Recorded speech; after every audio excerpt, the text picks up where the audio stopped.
Quite the talent he is. Proper chatterbox Yada. If you're keen, it'll be brilliant. Today, we're going to keep it simple.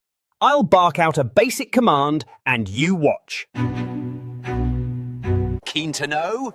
He'll set your tail wagging. Does mine, hence why I'm backing him.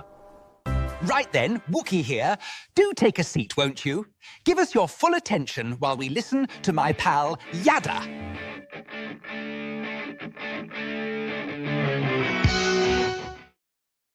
Oh, Wookie's pal Yada here. We're going to recommence in our basic series called Luminaries. It'll be a series that will be on for quite some time.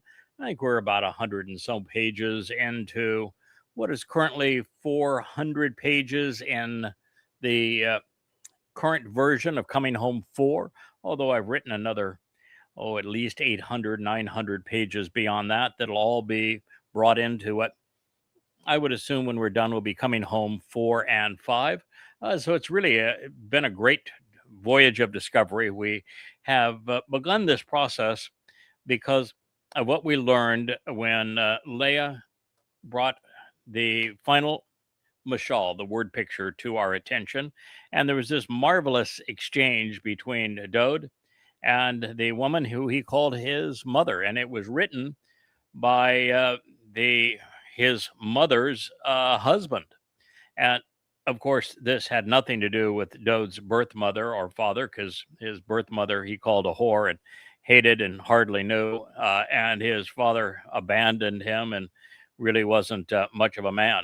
So this was God's means of intervention to try to bring Dode back to into the relationship and recover the relationship from where it had plummeted after the whole terrible affair with Absalom, and then with the issue of Bathsheba.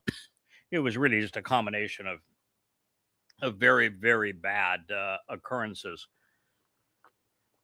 So here we are, and we're trying to make sense of who were those two individuals and why did they come to be there. And when you trace it all the way back, you go all the way back to the beginning and the first prophecy that God issued, which was in the first chapter of Bereshith, the Genesis, which is about the two Maoreth, which are luminaries. There's a greater Katan Maoreth and a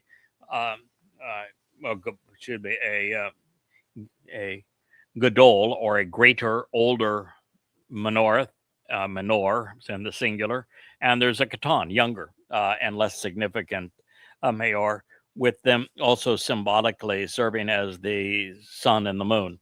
And so what we decided to do is we would trace that all the way through the presentation in the Torah and prophets. And you go from this prophecy about the greater and lesser luminaries in the Torah in Genesis 1. And then we took it through the Psalms, every place that there was a presentation of the sun and the moon working together. The most interesting, of course, is the 89th Mizmor. And we presented that. And then through there, we went to Yeshaya, Isaiah 13, which was a profoundly insightful presentation of the interrelationship between the Gadol and Katan Maor during the last days. And this led us, of course, to what I think is the most profound prophecy about them, that goes into far more depth and analysis of who the Gadol and Katan are, the sun and the moon, and how they relate to one another as the covenant is being reaffirmed, and that is in Jeremiah 31 all the way to the end of the chapter. So this has really been a great ride. And then from there, we have turned to Yoel, the second chapter. It is also describing the last days and everything that's going to happen. And it delves into the condition of the two Maor, the sun and the moon. And in our last statement, we read how they're going to be less visible. And so we realize that God is speaking prophetically of what's going to happen, that the one reflecting the sun's light is going to be withdrawn. He's going to be gone from the planet for some 3 years. And so his light will be less visible, his illumination will be less visible as a result of that. And when he lives, then the visibility of the sun dips precipitously, because it is the Catan Mayor who is the one and only voice that reestablishes the sun's credibility, restoring Dode's reputation as the sun in God's presence, as well as everything that he has achieved. So these things go hand in hand. And then we're told that Yahweh's Kol voice, who is currently serving and will return to engage as a Chil Hu, his especially capable and influential restoring witness to the eternal testimony, is heralding our Melech King's return. And while the moon's reflection of the sun's light and this illumination will dim momentarily, at least, as a result of the Shabua harvest, as we approach Teruah, his brilliance will be on full display again, with every watt being made visible to God's people. So I'd recommend listening to the one God who has provided this message, his message, to his people, Yahweh. And you need to start there. And that's absolutely essential. If you don't know and use God's name, as is the case with every rabbi and 99.9999999% of the people within Israel, the Jews don't use his name. Muslims don't use his name. Christians don't use his name. The secular Jews don't use his name. And clearly the Haredi don't use his name. God's name has been erased from the lives of his people, which is the number one reason his people have been suffering.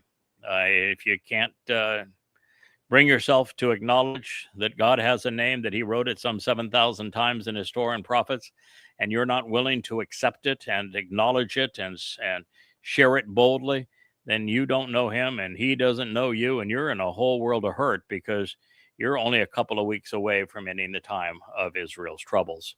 Yahweh's name is easily transliterated. All you have to do is recognize that he introduced it by saying that it was based upon the verb haya. Haya tells you how to pronounce the yod and the hey. That would be 3 of the 4 letters in Yahweh's name. There is no question that the concluding hey is pronounced ah, as in haya, and that yah is the opening syllable of God's name, as in haya. The only question then would be, how do you pronounce the wa?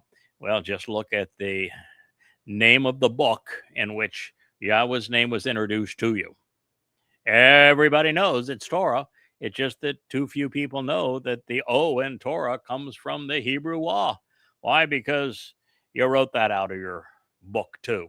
But it's TWRH, and the O sound comes from the Hebrew wa. And if you're curious, the most repeated word in all of the Hebrew language is shalom. The O sound in shalom also comes from the wa. Easy. It is Yahweh. Yahweh will have offered by having given. So it's Yahweh is offering to give to his people, and he's speaking in the future as if it has already occurred, because he has seen the future in our past. So he will offer, he will give his voice. This is Kol Hu. God describes a man who is the Nakri, the Nakar, the observant foreigner, Obed Edom, the man from Edom, who is the Adamah Parah, who is the Choder, who during the last days is going to be, as a Bashar, a herald, the very voice of God. It is a title that he applies to this man. And by us going from the written word exclusively to both the written and spoken word, God has fulfilled this prophecy, and you're listening. So God says, I am going to offer a prophecy, his voice, by the appearance and the presence of Chil Hu, his especially capable and influential one. his ablest and strongest one, with noble character and exemplary competence, his vigorous, manly, unyielding, and enriching one from Chul during times of travail. This is because exceedingly great is his favoritism and compassion, his devotion, particularly to camping out together, is his merciful encampment from Ma to ponder the implications of Chan, being compassionate, showing favoritism during Sukkah. Indeed, a potent and powerful, influential force able to complete the mission is he who engages and acts upon his word. Truly valuable and important, distinguished and intense is the day of Yahweh. It will be exceedingly awesome. So who can comprehend it and measure up, enduring it, demonstrating he has what is required to seize this opportunity? Now, if ever there were a lot to unpack, it is in Yoel, Yahweh is God, Joel 2:11. But you want another affirmation that the Wah in Hebrew is pronounced O? How do you pronounce Joel? It is with a Yod, a Wah, and a Lamed, isn't it? It's Yoel. It's an Ain Lamed, not an Ain, but an Aleph Lamed. So the Yod is pronounced like it a Y in English. The W is always pronounced as the O. That's how you get Yo. And then the L at the end is from the Aleph, the ram in the bull's head, and then the Lamed, which is the shepherd's staff. Yahweh is God. All right, so let's go back up to the top of this and consider what God had to say, because there's some very profound insights here, and it just always strikes me as interesting that God can lay out a prophecy this magnanimous, this bold, this relevant to our present day, and you don't have a single one of all of the dunderhead rabbis and priests and pastors and religious scholars and influence out there that have any interest in what God said. I mean, they not only don't understand it, they have no interest in it. And maybe the problem with Christians is they have been led to believe that this prophecy has already been fulfilled because that's what's presented in Acts 2. And yet, of course, it wasn't fulfilled. Everything it's talking about is during the last days. And so now they're trying to figure out the stuff with the sun and the moon pursuant to the last days, when they know that if they apply it to the last days, they've destroyed the credibility of their New Testament, because Acts 2 uses this to say that it's the prophecy announcing the birth of their church. You can't have it both ways. And so by applying it to the end, they destroy the credibility of their text. And by not applying it to the end, they miss God's message. Not that it'll do them any good. So we begin recognizing that Judaism is wrong, Christianity is wrong, and Islam are wrong, that they do not speak for God, that these are man-made constructs that are doing everything inappropriate pursuant to God, because, of course, they do not mention Yahweh's name. But yet in his own testimony and the Torah, prophets, and Psalms, in the books he actually inspired, you find his name everywhere. And then you turn to the New Testament, the Talmud, and the Quran, and you find his name nowhere. So how in the world can the New Testament, the Talmud, and the Quran be inspired by the same entity if you find his name everywhere 7,000 times to nowhere 0 times? And if you can't answer that question, and you can't, then just give up your godforsaken faith. It's in toxic men, not inspired by Yahweh. Yahweh will have offered. He's going to have given. He will have provided as a gift. Called perfect, third person, masculine, singular. He, Yahweh, is actually and genuinely offering at a point in time his coal, his voice. Now, the first thing to unpack is Yahweh's name and the implications of that. It completely annuls any credibility of the New Testament, Talmud, or Quran, and therefore destroys Christianity, Judaism, and Islam. The second thing that, of course, is interesting here, you know, Wookiees, even if you bribe them with the fancy treats, it's just hard to get, a long day out of a Wook. He's going to go take a nap, do Wookiee stuff. I don't know, but see you later there, pal. I know my pal needed a drink. That was the answer. Okay, I'm sorry, Wookiee. His voice. God told us 3,450 years ago, when Israel told him that they never wanted to see him again and never wanted to hear from him again. They told him to go away and shut up and forever. And God said, hey, I'm good with that. That's the way it should be. So God decided he would no longer speak directly to his people. And he hasn't. He's a man, not a man. He's a God of his word. And so when you see his voice, then it is always projected through a person of his choosing. Always. This is the future. God is projecting his voice through someone whom he views as a gift to you. His gift to you. He has put this person in this position as a gift to you, projecting his voice through him. Who do you think that might be? Who is the only person that actually understands what we're reading here? Who speaks in Yahweh's voice? No. Your list of potentially qualified individuals who understand what this prophecy is saying, who are speaking into a microphone and doing a live stream to you, and are addressing you in Yahweh's name. One individual. And only one individual over the past 2,500 years.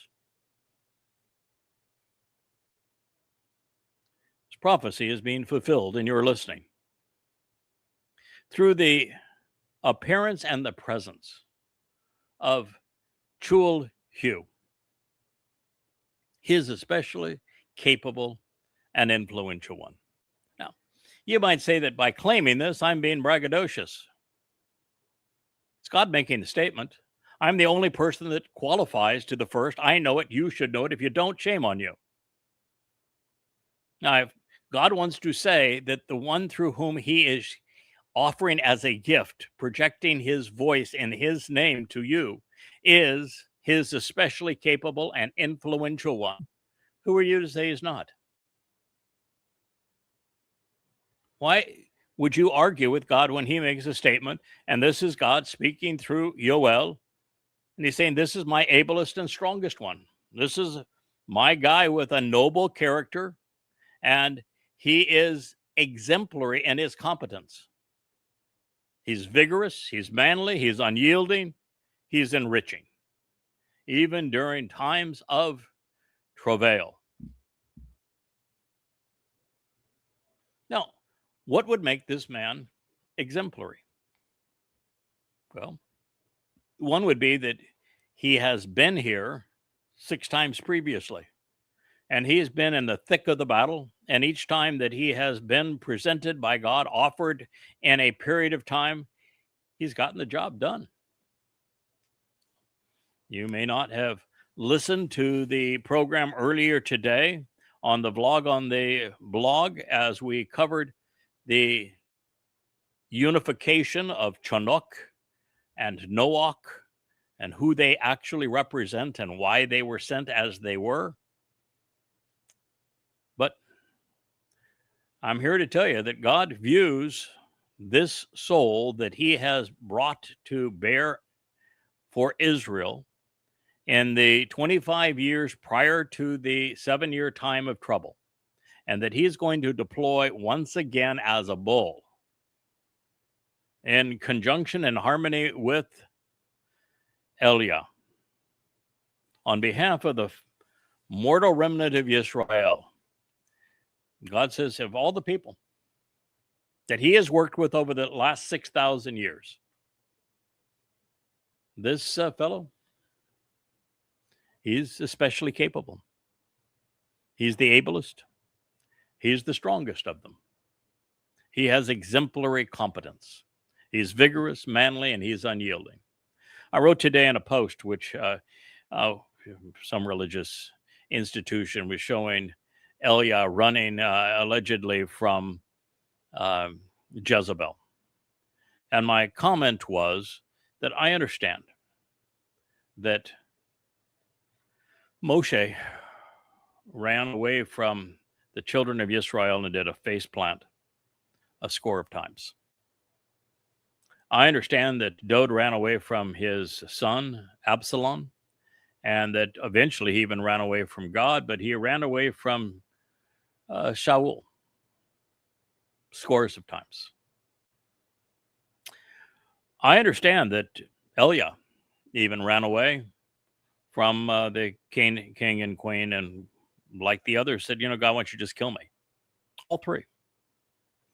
These are as exemplary of men as God has in his whole story. And my comment was, I don't get it. When you're called by God to do a mission like this, why would you run from anyone?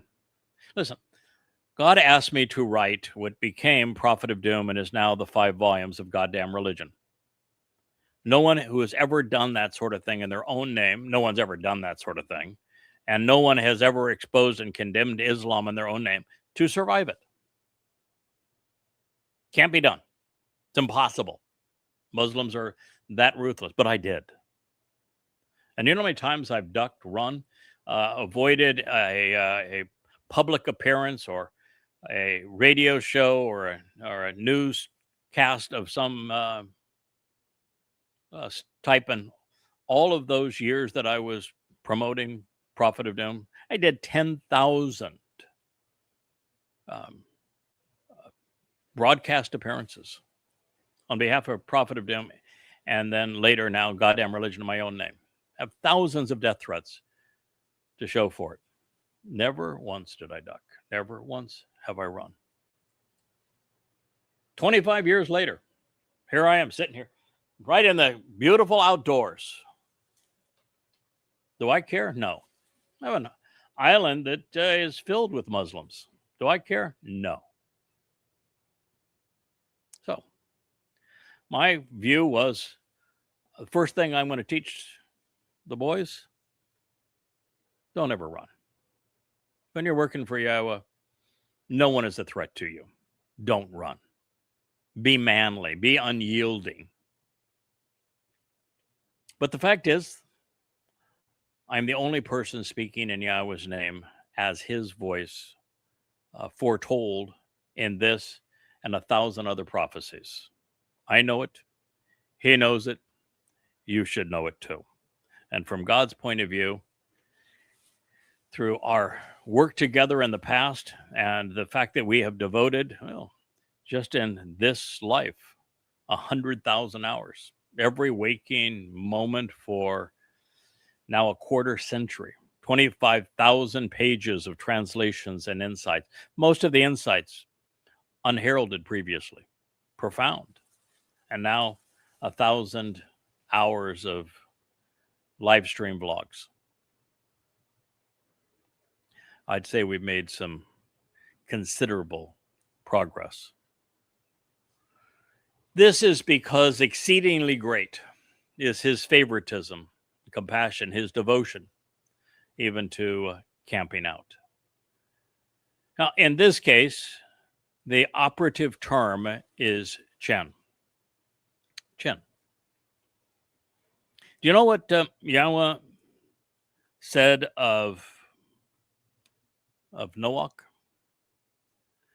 He told us that because he walked independently of man, which means that he forewent any affiliation with religion, politics, or militarism. So since he was completely independent of human schemes, and that he was right, Sadak, with God, and that he was, tamim, committed to finishing the job, seeing it through. He said that Noach had earned Yahweh's favor, his favor. Same word, Chen. It's his devotion to the job. This great, exceedingly great, Rob Moed, beyond measure, great devotion has caused Yahweh's resulting favoritism towards this individual. Indeed, a potent and powerful, influential force able to complete the mission. And that's exactly what God has said all along. The reason that I've become his voice today is because in past lives, and there have already been 6 of them, I've always gotten the job done. Never relented, always steadfast. I'm not perfect, but I'm capable. I'm not without my foibles and flaws, but I'm effective. I'm empowering, authorized, and robust, according to Yahweh. And I happen to agree with him. When I look at the characters in his story, I realize my place. You know, as I say, God's not looking for perfect. He hates perfect. I mean, he's not perfect. Perfect would ruin everything. What he's looking for is capable, competent, confident, and devoted, willing to see the job through, to complete the mission. Is he who acts upon and engages in his word. Everything I share with you, whether it's from these vlogs or in the books, everything I share with you comes from his words, all of it. I even invented an entirely different way to present a translation of God's testimony. I'm the first that has corrected every word to the Dead Sea Scrolls. No one else has ever done that and shown you where those corrections take place. I'm the first to strip every word of the diacritical markings of the Masoretic rabbis in the 11th century, 2,500 years after this testimony, much of it was written, to strip it all of those absurd diacritical markings and the religiosity that came with them. I'm the first to take every word back to its verbal root so that you might understand it. And then I'm the first to create an amplified translation where I present in the bold the key words that God is communicating, and then within the parenthetical, 2 things of exceeding value to you, and often 3. The most genitive form of the word so that you can copy and paste it into any search engine and verify that translation is accurate. No one else has ever done that. Have the confidence to do that. Care enough about you to provide you with that option. Then I expand the translation so that you have more insights into what God is saying. And then if it's a verb, I'll tell you the stem. I'll tell you the conjugation. I'll share with you the mood. I'll tell you if it's first, second, or third person, masculine, plural, feminine, or singular. I'll tell you all of that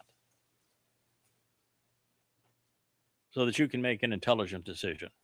And then all of the tens of thousands of insights that were unheralded prior to the writing of Yada Yahweh, they're all derived because I engaged in and I act upon Yahweh's word. And by the time you get to 35 books, and they'll soon be 36, 37, and 25,000 pages will rise up close to 30,000. You know, at that point, you might say you've completed the mission. What do you think? So truly valuable and important, distinguish and intense, gadol. Oh, where have I heard that word before? Gadol. Oh yeah, that first prophecy. There's the gadol and the katan mayor. So the most valuable, important, and distinguished and intense day of Yahweh is a day associated with Gadol. Oh, wow. Let's make the connection here. Dode is the Gadol. He is the greater luminary. Yahweh even says that upon his return, he'll be as brilliant as the sun. And Yahweh says, oh, by the way, Dode's coming back with me. He tells us over and over again that it is his beloved firstborn son that is returning with him as the savior of the world and the king of the universe forevermore. And when he does, he's going to be Elyon, the very influence of God in our presence. And so Gadol and the day of Yahweh are coterminous because Yahweh is returning with the Gadol. Now, you want to put all things together for understanding? That tells you that the Gadol is Dode and that Yahweh is returning with Dode. And the day is great because his son is great, distinguished, intense, valuable, and important. Absolutely. He is the Messiah. He is the Son of God. He is the chosen one. He is our Savior, and he is our returning King. And that's what makes the day of Yahweh so extraordinary. It will be exceedingly awesome. Yareh Meod, a time of enormous respect and reverence. So then God asks the question, with all of this prophecy, with him offering all of this up for you, and no one even bothering to contemplate what it means.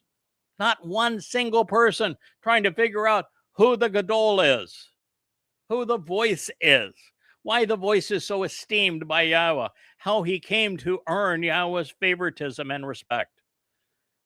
God says, so, I'm taunting you here. Who of you can comprehend this? Who of you can measure up? Who of you can even endure it? Because if you can't comprehend it and you don't measure up, you're not going to endure it. God's going to wipe out all but some 1,400 people. Of the 8.3 or 4 or 5 or 6, we'll see how many billion there are towards the end. But he's going to reduce the human population down to about 700 Jews and about 700 Goyim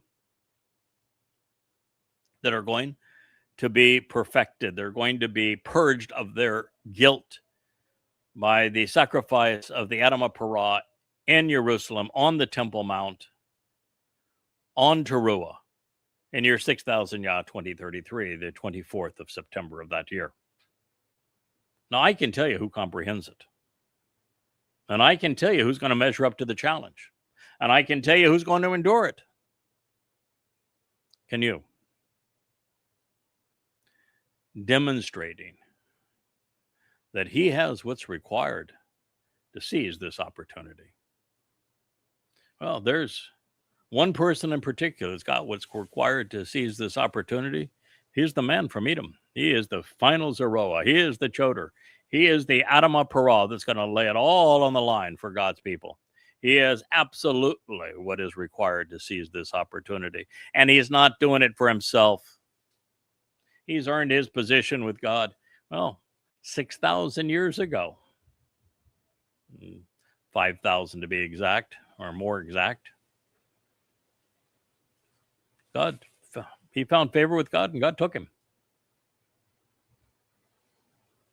So he can provide the sustenance to survive it. If you figure out who measures up, who has what's required to take advantage of this opportunity, then you too will survive it.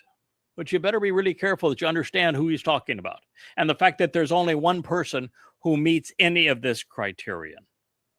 By the way, speaking of correcting things to the Dead Sea Scrolls, 4Q X, or 4Q12, it's in Roman numerals, is the scroll that is the oldest witness to this testimony in Joel 2:11. And it presents NASA to lift up in this case. In other words, the one who meets, measures up, will lift up. So Yahweh has spoken indirectly to his people through men of his choosing since, well, 1447 BCE. And that is, as I shared, when the malcontent children of Israel told God that they never wanted to see him again, nor do they ever want to hear from him, since his people have remained unchanged, preferring to hear from their misleading rabbis instead of God, actually erasing Yahweh's name from their lives and from their country. Yahweh has remained consistent. Today, his Kol voice is the Katan Mayor. He's the one who is reflecting the brilliance of the Gadol Mayor that was referenced in this statement. He is the younger and lesser of the two luminaries. He is designated as the moon throughout this prophecy, the one in Jeremiah 31, the one in Yeshaya Isaiah 13, the one in the 89th Mizmor or Psalm. And just as God has foretold in Barashith, revealing that both Meorah, the luminaries, would be Gadol, great, here he is affirming that his voice will be Chol, especially capable and influential, competent and confident, unyielding and steadfast, even during the now prevalent travail and troubles. Yes, when God says lesser luminary, you better be careful if you want to discount him because he is the Katan, because what God really means, he's the younger of the two. God's firstborn is Dod. God says they're both Gadol. The reason Yahweh has offered him at this time as a gift is because of his overwhelming desire to camp with his chosen people. That is what Yahweh wants to do on Sukkah. And that is something that absolutely would not and could not occur without Yahweh's deployment of his witness at this time, who has been committed to reestablishing his name while reintroducing the remnant to all that his firstborn, Dod, represents. He had to annul, completely destroy the religions of Judaism to get rid of this notion of an unnamed Messiah, that God can't have a son. Had to destroy Judaism, and that Yahweh has a name, and that there is a Savior, and his name is Dod.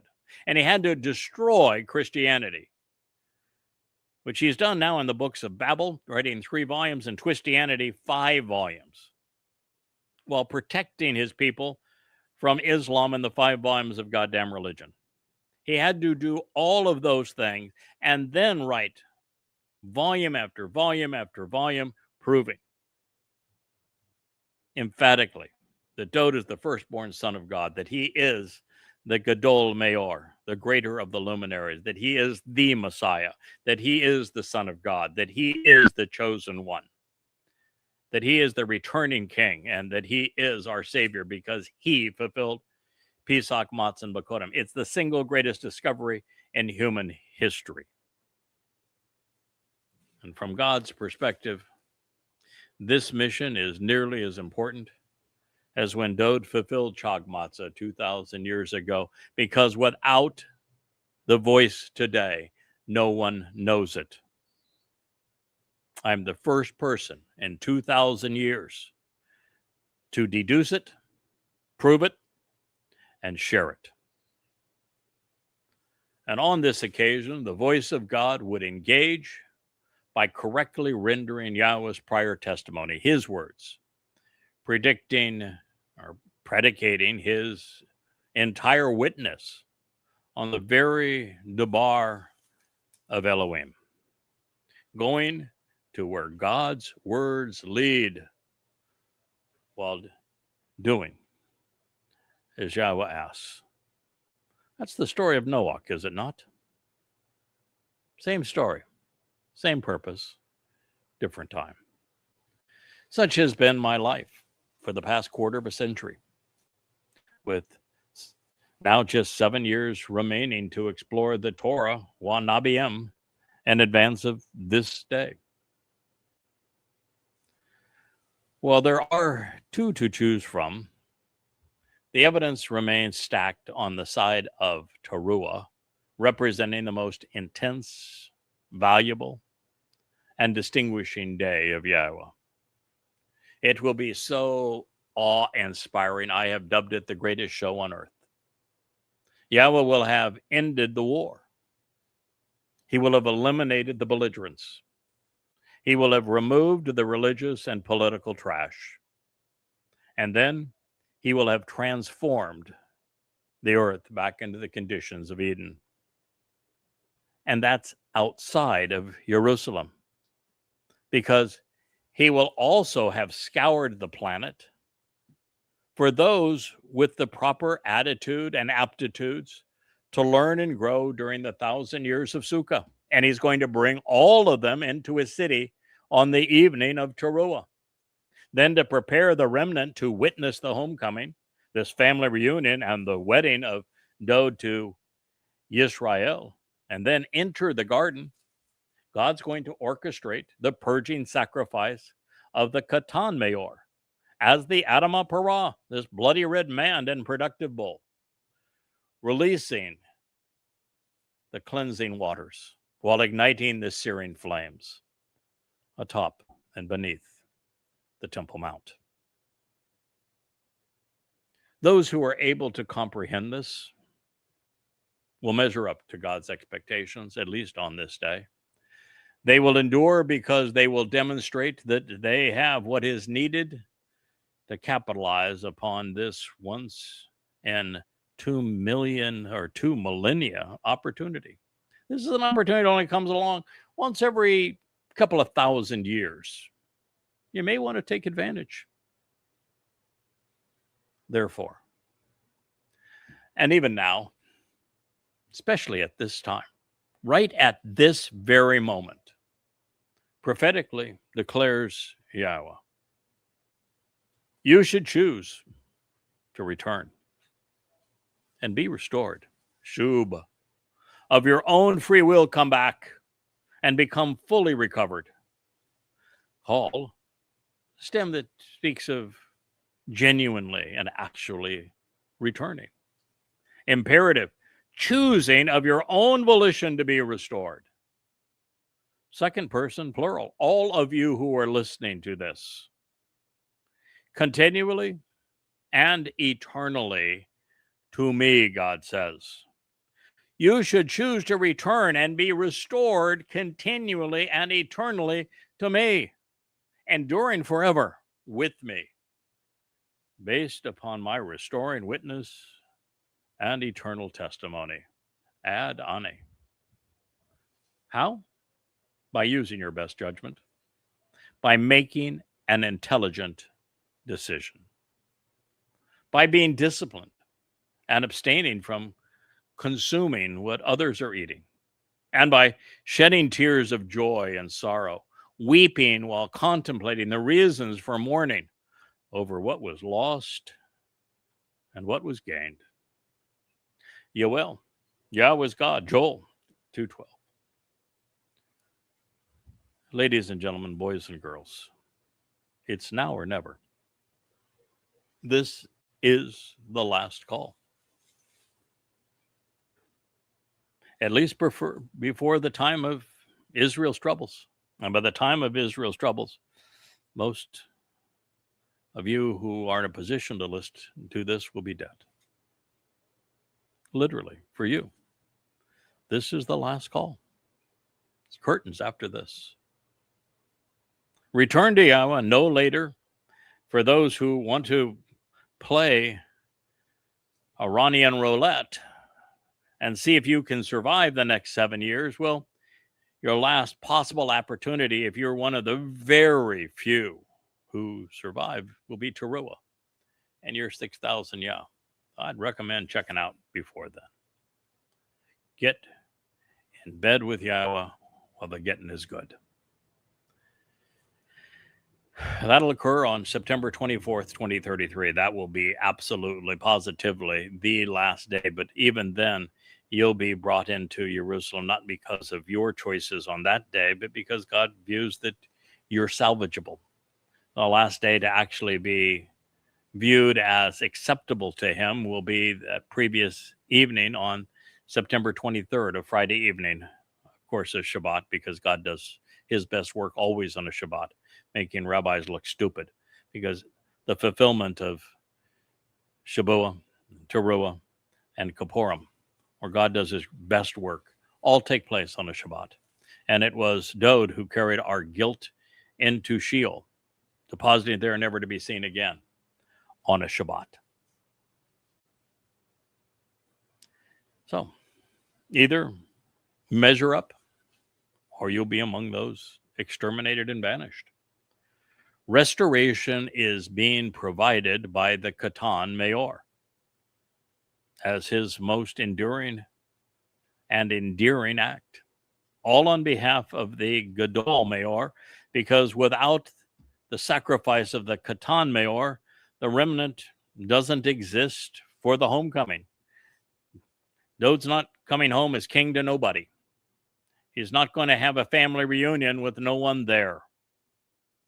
And the only reason there'll be somebody there is his counterpart, the Katan Mayor. And even on this occasion, as the voice of one witness fades over the moment, Elia will boldly convey the eternal testimony of our God as the remaining restoring witness. And on this day, judge, or you will be judged. Make an informed and intelligent decision, or your fate will be decided for you. There'll be no further reprieves, no ongoing debate, no continuance. No, we'll see what happens and decide then. It's time to show some restraint. Stop devouring man's political garbage, the religious rubbish of rabbis, and social media trash. And then cry, lamenting that so much has been given and shared for you. And yet, you allowed this to go all the way to this point before you even bothered to figure it out. God wants you, as it says in Zechariah 12, mourn over the firstborn who's returning with Yahweh. You pierced him. Mourn over the fact that you rejected him. Mourn over the fact that the gifts that they have provided have been sullied by clerics and kings. Then celebrate in anticipation of the homecoming, of the family reunion, the wedding. Ponder what was lost and what is about to be gained. Now, it is uncommon for Yahweh to use Ad Ani in conjunction with Shub, return.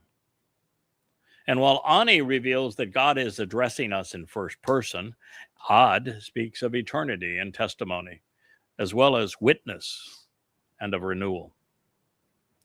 And as a result, I rendered Shub, Ad Ani, as you should return and be restored, continually and eternally to me, enduring forever with me, based upon my restoring witness and eternal testimony. That's the beauty of Amplified Translation. That conveys the important meaning of Shub, of Ad, and Ani, accurately and comprehensively. Now, you can say, well, you could have left it in return and not mention restored. Sure. You could have said continually, but you didn't need to add eternally. You could have said forever, but not have mentioned restoring witness or eternal testimony. Yes, but why would you shortchange God? These words mean all of those things. You think you were smart enough to say, well, God meant to say return, but not restored? That God meant to say continually, but not eternally? Do you think that God didn't care that it was his restoring witness, or that his restoring witness comes from his eternal testimony? Which of those things would you subtract? And that's the beauty of this. The only amplified presentation of God's testimony ever written. Also insightful.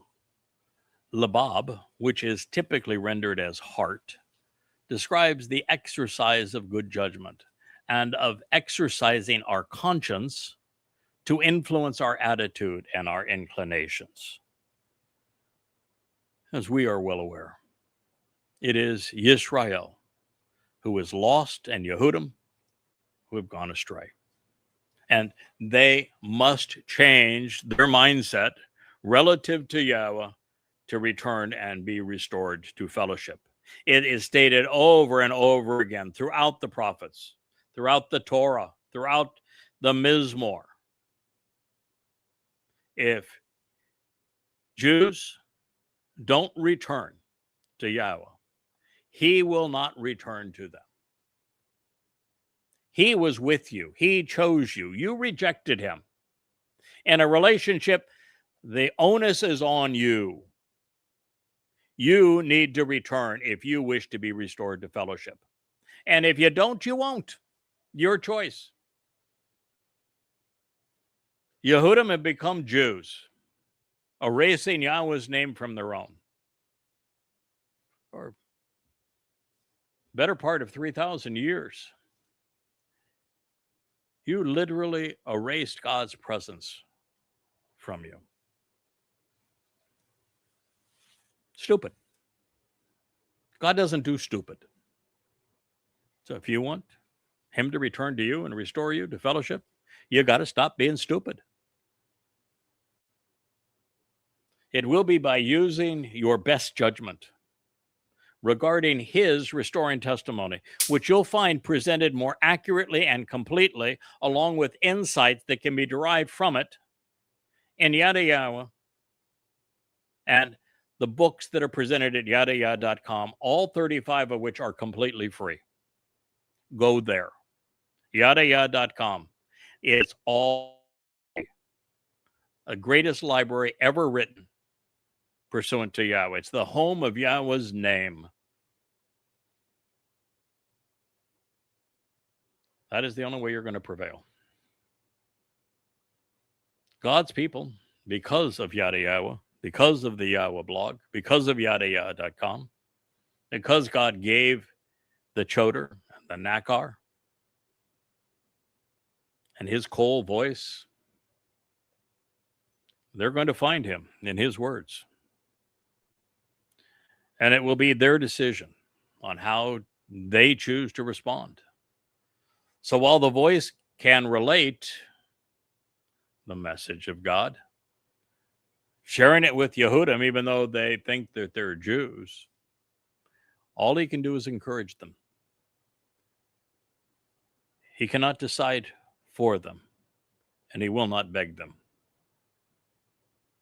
The final return to Yahweh during Teruah in advance of Kippurim will be bittersweet. Nothing is better than knowing our Heavenly Father and experiencing his loving embrace as he empowers and enriches his children's lives. But since the world has imploded in one last hellish upheaval, with death and destruction having stalked the planet, well, tears will be shed over what we humans have done to ourselves.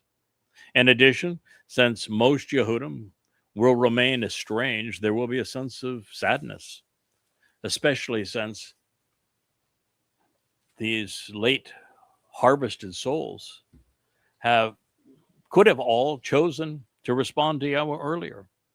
And had they done so, and had they learned what God had to share, had they equipped themselves to be confident and confident, then they would have spared additional lives, perhaps even parents and spouses and siblings and children, their own. They would have spared additional lives through their experience, through their testimony. This is one of the many reasons that I'm conveying this to Israelites, so that they choose to engage in a relationship with Yahweh now. Start learning now, and then share once you know. And of course, this prophecy is explained in Zechariah 12, when the remnant in Jerusalem cries over having pierced the firstborn Son of God upon Father and Son's return. Even those of us who have anticipated their arrival for the past 30 years, well, we're going to be choked up to the point of tears. This is what we have devoted our lives to achieve. Of course, religious dress-up is also part of the problem. It's not a solution. So please, no black suits, no kippas, no headscarves, no religious apparel of any kind. Toss it away. Be receptive, listen, and think. Now, recognizing that the rabbinical response to someone actually pronouncing Yahweh's name has been to tear their clothing, this next line is tongue-in-cheek, a retort because God is telling them to open their minds rather than rend their cloaks, and also to change their crappy attitudes instead of their clothing. We'll conclude this program with this statement. I think we've invested, 3 hours today? We were in an hour and 20 minutes plus 20 minutes, hour and 40 minutes and another hour. So 2 hours and 40 minutes of live streaming. No one's going to say we're not devoted. That is for darn sure. And that is just our part-time job. And today I have been working diligently entering the edits of our team because our webmaster, Joe, has figured out a way that we can include unpublished books, the books I'm working on, such that the Ask Yada function will work on them, such that the translation presentation function will work on them, so that you can search them, so that you can read them, and so that when you do ask a question or conduct a search, the AI is going to have access to the most recent information that we have learned. And so I'm preparing these most recent 3 books for publication on the site, pre-pub, if you will. So get your first edition now. Disassociate your hearts and your minds, your thinking and inclinations, ripping and tearing away your longings and allegiances, and avoid your deceitful and treacherous garments. Israel, you got to come away from the things that are tearing you apart: politics, militancy, conspiracy, and religion. You need to tear yourself away from these things.